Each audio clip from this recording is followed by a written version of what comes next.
Olá, tudo bem? Meu nome é Vitória Ari e hoje eu vou apresentar um pouco sobre o artigo Casos Empíricos para discutir o planejamento tributário em sala de aula.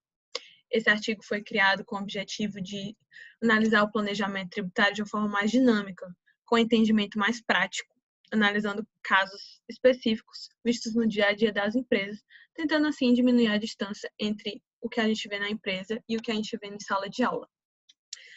Para começar, eu vou falar um pouco sobre o que seria o planejamento tributário.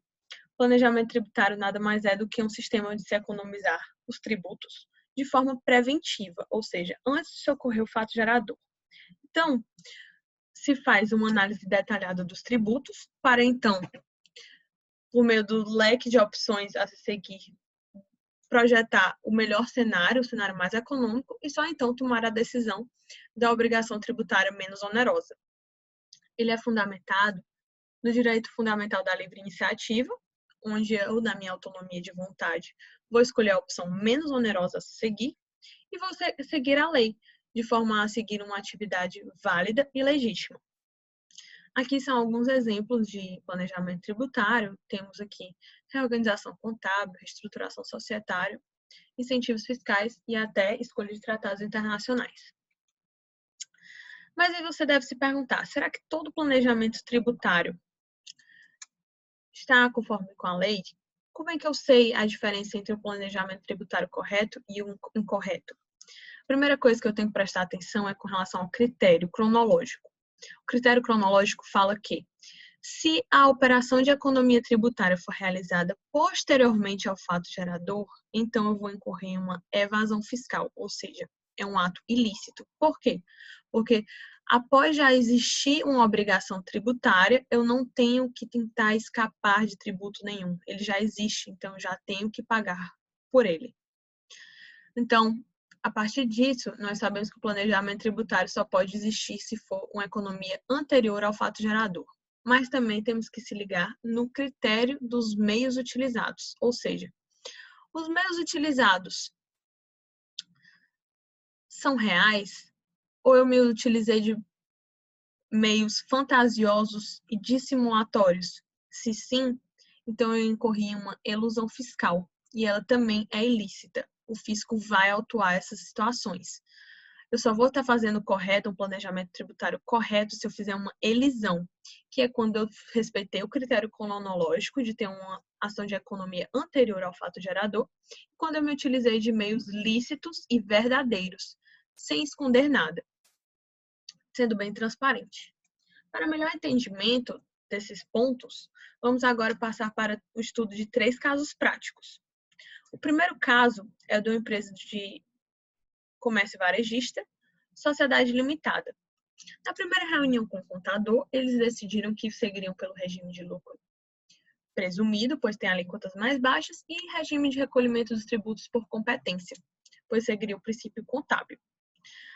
Vemos aqui que a empresa no primeiro trimestre terminou então com valores altos de receita, R$100 mil, só que 70 mil a prazo, e aí, mesmo assim, teve valores de tributos indiretos altos, assim como tributos diretos, mesmo tendo resultado negativo.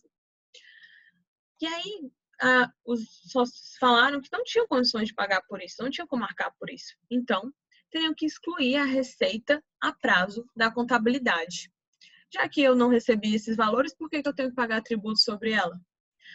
Quando eles tiraram esse valor de receita de 70 mil da contabilidade, foi possível fazer o pagamento de todos os tributos e a empresa ficou em uma situação melhor. Só que analisando o caso, nós vemos que a tomada de decisão dos sócios foi posterior aos acontecimentos.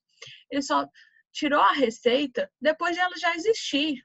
Então já tinha ocorrido o fato gerador. Isso é uma evasão fiscal. É errado.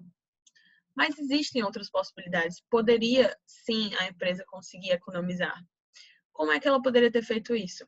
Ela poderia ter escolhido um tipo de empresa diferente, por exemplo, o simples, onde pagaria alíquotas menores, seria uma contabilidade mais simples.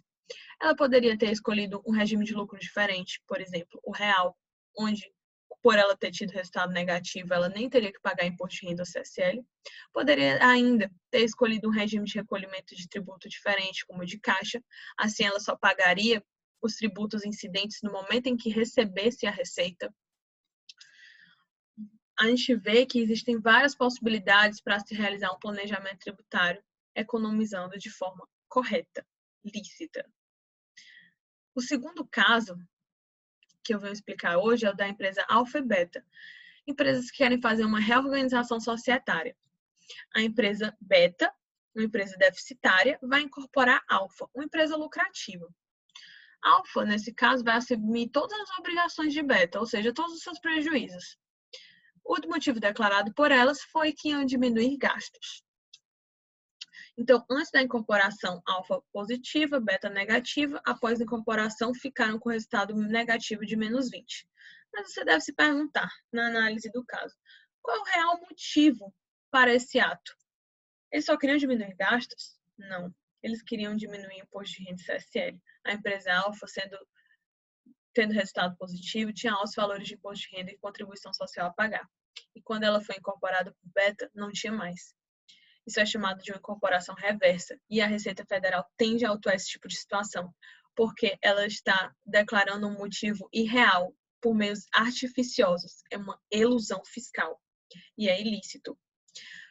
Se você fazer um planejamento tributário correto, além das atividades preventivas, você tem que ter uma base concreta de evidências para suportar os seus atos, para você falar o que eu fiz está correto, realmente as minhas ações estão em congruência com as minhas vontades. E eu tenho que ser sempre transparente para que o fisco possa se convencer das minhas legítimas motivações. O último caso que eu vou falar hoje é da empresa Zeta, que queria uma empresa industrial, regime de lucro real. Teve uma reunião com o contador autônomo para conversar sobre os altos tributos a serem pagos. Como você vê aqui, tributos indiretos bem representativos e os diretos também, dando resultado líquido de 780. Para diminuir esses tributos, eles decidiram 3 coisas. A primeira, juntar o máximo de despesa para deduzir do imposto de renda e CSL, inclusive despesas dos próprios sócios. Juntar despesa de gasolina, despesa de supermercado.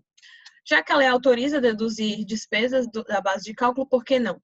O segundo ponto seria lançar receitas em empréstimos. Uma parte dessa receita seria lançada no passivo. Ele não estaria escondendo nada da contabilidade. Estaria apenas realocando o valor.